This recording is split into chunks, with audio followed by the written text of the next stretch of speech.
이런 부분에 대해서 발표를 한번 보면서 생각을 해보면 서울시의 의지를 확인할 수 있습니다. 정부에서는 공공으로 개발하겠다라는 취지와 서울시에서는 민간으로 정비사업을 활성화시켜서 공급을 하겠다라는 서로 다른 취지로 지금 대립을 할 수 있는 상황입니다.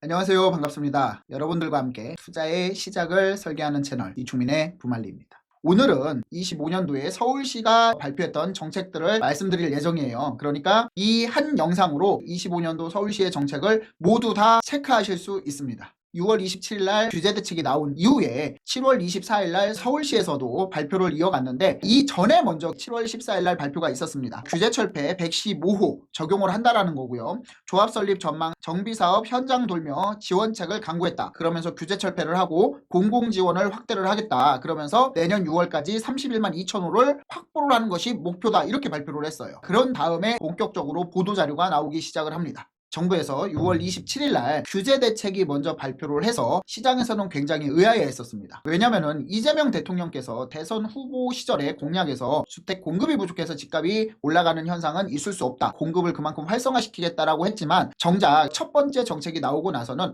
규제 정책이 대세였다라는 말씀을 드릴 수 있는데 서울에서는 또 반대로 움직이죠. 공급을 촉진하는 정책을 발표를 합니다. 그래서 첫 번째 대책이 7월 24일 날 발표한 주택 공급 촉진 방안입니다. 정비사업 기간을 단축하겠다는 거예요. 공공이 좀 지원을 하고 공공이 개입을 해서 입주 시기를 5년 이상 앞당기겠다라는 내용입니다. 정비사업 전체 소요 기간을 단축시키는 건데 어떻게 앞당기냐? 정비사업의 절차를 보면 구역 지정을 하고요. 추진위원회 조합 설립을 합니다. 그런 다음에 사업시행 인가받고 관리처분 인가 받아서 이주하고 철거하고 착공을 하겠죠. 그런 다음에 입주를 하게 되는데 이게 평균 18.5년 정도 걸렸다는 얘기예요. 이것을 5.5년 단축을 시켜서 13년으로 줄이겠다라는 발표입니다. 구체적인 내용인데 조합 설립을 1년 안에 끝내겠다. 지금은 2년 이상 걸리는데 1년 안에 끝내겠다라는 거고 행정 절차를 사전 병행 처리하겠다. 그러니까 심의 같은 것들이 있어요. 정비사업을 하려면 건축심의라든가 아니면 환경보호심의라든가 8가지 정도 되는데 이것을 통합하겠다. 8.5년 정도 걸리던 기간을 6년으로 2.5년 단축을 하겠다라는 거고요. 그 다음에 인허가로 지연되는 것을 제로화시키겠다. 그러니까 인허가 사항은 우리가 관공서에서 할 수 있는 거잖아요. 그렇기 때문에 이 관공서에서 최대한 지원을 하겠다라는 취지라고 해석을 하시면 될 것 같습니다. 그리고 입주 시기 최대 5.5년 단축된다는 내용이고요. 그 다음에 이 신당 9구역 같은 경우에는요 20년 가까이 정비사업지로 지정을 한 뒤로부터 20년 가까이 표류하던 현장입니다. 하지만 규제 철폐로 높이 제한이라든가 이런 것들을 완화를 해가지고 사업성이 나오게끔 해서 신당 9구역 규제 철폐 3호 첫 적용을 해서 고도지구 높이를 완화하는 거예요. 그 다음에 공공기여율을 완화해서 조합원들에게 사업성을 확보를 해가지고 사업 진행을 빨리 진행되겠다라는 발표가 있었습니다.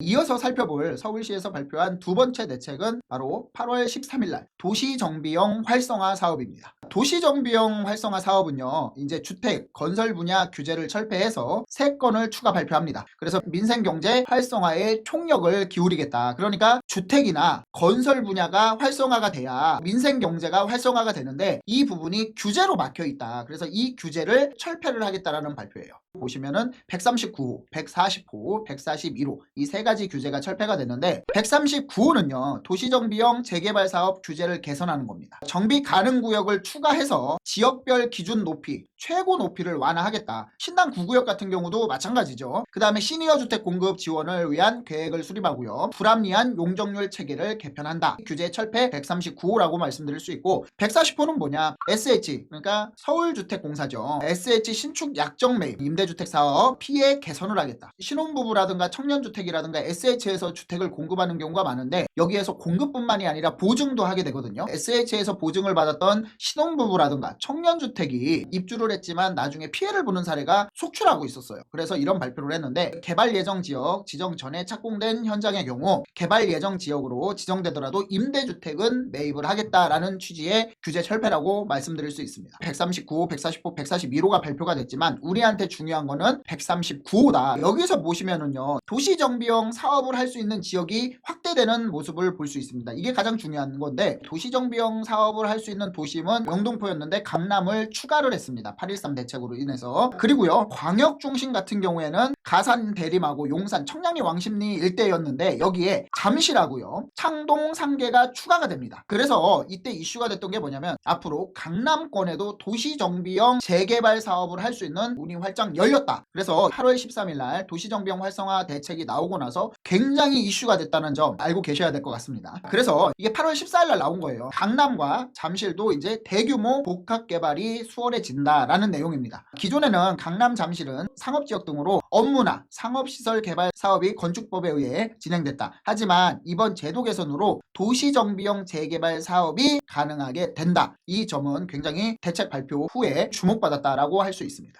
제 개인적인 생각은요 8월 13일 날 도시정비형 사업 활성화에 대해서 상당히 애착을 가지고 있습니다. 왜냐면은 지금 서울 집값이 강남과 한강벨트 위주로 굉장히 많이 상승을 해서 문제가 되고 있는데 도시정비형 사업이 강남과 잠실 쪽에 활성화될 수 있다면 이쪽의 주택공급 여력이 확대가 되고 그래서 이쪽 지역의 주택가격 안정화에 주택가격 공급에 어느 정도 효과가 있을 것으로 생각해서 저는 8월 13일 날 대책을 좀 시장에서 활성화시키고 접목을 시킨다고 하면 부동산 시장에 큰 영향을 미칠 것으로 생각을 하고 있습니다. 그리고 8월 13일 날 발표에 이어서 바로 또 모아타운 활성화 대책이 나왔습니다. 8월 19일 날 대책인데 한번 보도록 하겠습니다. 서울시 모아주택도 속도를 낸다. 사업기간을 모아주택도 2년 단축을 하고 그래서 분담금은 최소 7천만 원씩 감소하게끔 만들겠다. 이렇게 발표를 했습니다. 그래서 모아주택 활성화 방안을 한번 살펴보면요. 재개발 사업에 적용한 사업성 보정개수를 도입을 한다. 그리고 보정개수 1.5를 적용하면 평균 분담금이 7천만 원 정도 감소를 해서 조합원의 이익이 극대화되고 높아질 것으로 예상을 하기 때문에 사업 진행이 빨리 진행될 것이다 라는 발표였고요. 종상향 그러니까 간선도로나 역세권 등의 2종이라든가 뭐 3종을 준주거 지역으로 상향을 하고 모아주택을 7천 가구 추가 공급의 기반을 마련하겠다라는 거예요. 그리고 금융지원 같은 경우에 조합 초기 운영비라든가 용역비 최대 20억을 융자 지원으로 하겠다. 그리고 공사비를 서울시나 SH공사 금융회사 협업해서 저리 융자로 공사비를 대출을 해주겠다라는 금융지원을 발표하게 됩니다. 행정 절차는 모아타운 관리 계획과 건축계획 병행 수립해서 기간을 1년 이상 단축을 하고요. 사업성 분석과 분담금 산정 등을 지원해서 기간을 1년 단축을 해서 총 2년을 단축하겠다라는 발표입니다. 지금 현재 모아타운은 서울에 120군데 가까이 되고 있고 8월 19일 날 발표 이후에 방화동이라든가 그 다음에 미아동, 수요동, 불광동, 목사동 일대 모아타운 모아주택을 발표를 하면서 3,433세대를 공급을 할 수 있다. 이렇게 발표가 나와 있습니다. 그리고 이어서 9월 18일 날 이제 도시정비형 재개발 발표를 했습니다. 도시정비형 재개발 뭔가 이상하죠? 맞습니다. 8.13 대책으로도 나왔는데 조금 더 이제 세부적인 계획이라고 보시면 될 것 같습니다. 서울시는요 도시정비형 재개발 사업의 대상지를 확대한다. 높이랑 용적률을 합리적으로 개선해서 사업성을 확보하겠다라는 취지의 보도자료를 발표를 했습니다. 주요 내용은요 규제 완화와 사업성 강화, 인센티브 확대, 대상지 확대로 볼 수 있는데 활성화시키겠다라는 내용이에요. 규제 완화 같은 경우에 최고 높이 규제 철폐를 하고요. 기존 높이 완화를 해서 용적률의 1.1배 상향을 시켜줍니다. 그리고 사업성 강화 같은 경우에는 상업지역의 비주거 의무 비율을 축소를 합니다. 원래 상업지역의 비주거용 의무 비율이 상가를 말하는 거죠. 이렇게 하다 보니까 사업성이 덜 나와요. 그럼 용적률을 받아서 이거를 주거용으로 한다라고 하면 사업성이 높아지겠죠. 왜냐면 도시정비형 사업은 주거와 준주거와 그 다음에 상업과 업무가 공존하는 시설을 개발을 하는 거기 때문에 대부분 역세권에 위치해 있습니다. 그렇기 때문에 잠실과 강남도 도시정비형 활성화 사업 구역에 이번에 확대가 된 거고요. 그러다 보니까 상가를 너무 많이 짓게 되면 미분양 위험도 있고 사업성이 떨어지니까 이거를 10%로 축소를 하고요. 공공기업 부담도 완화를 시킵니다. 그러니까 조합원들의 사업성도 같이 높아지기 때문에 사업 진행이 빨라질 수 있다는 점 말씀드리고 싶고요. 그 다음에 인센티브 확대는요. 시니어 주택 도입 시에 최대 200% 용적률을 확대해 준대요. 대상지 확대, 창동 같은 경우에는 바이오지구로 개발을 하는데 이런 지역들 창동이나 상계동 그 다음에 강남 잠실 등이 신설이 된 거예요. 굉장히 이제 도시정비형 사업을 확대할 수 있다. 사업성이 우수한 지역의 개발이 빨리 될 수 있는 그런 기대 효과를 바라고 발표를 했습니다.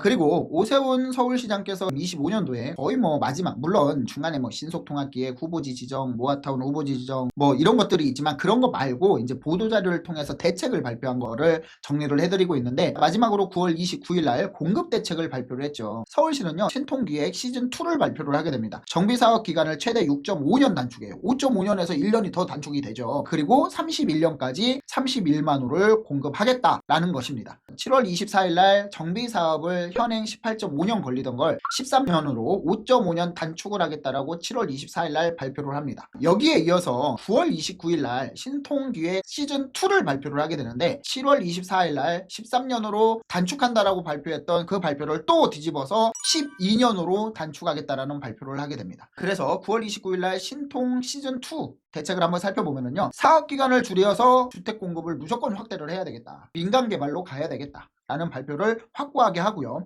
인허가 절차 간소화하고 협의, 심의를 신속화, 그 다음에 통합화 추진을 하고 이주를 촉진한다 라는 발표입니다. 31년까지 31만 가구를 착공하겠다, 35년까지는 37만 7천 가구를 준공하겠다라는 거예요. 여기에서 민간주도 활성화, 그리고 강남 상구, 한강벨트 등 핵심 지역에 19만 호, 20만 호를 공급하겠다. 그리고 소요기간을 18.5년 걸리던 걸 7월 24일 날 13년으로 5.5년 단축을 했지만, 여기에서 더 짜서 조합을 더 활성화시켜서 조합원들의 이익을 극대화시켜서 빠르게 사업 진행을 할 수 있게 모든 총력을 다 기울여서 1년을 더 단축해서 12년, 최대 6.5년을 단축시키겠다라는 내용이 주요 골자라고 말씀드릴 수 있습니다.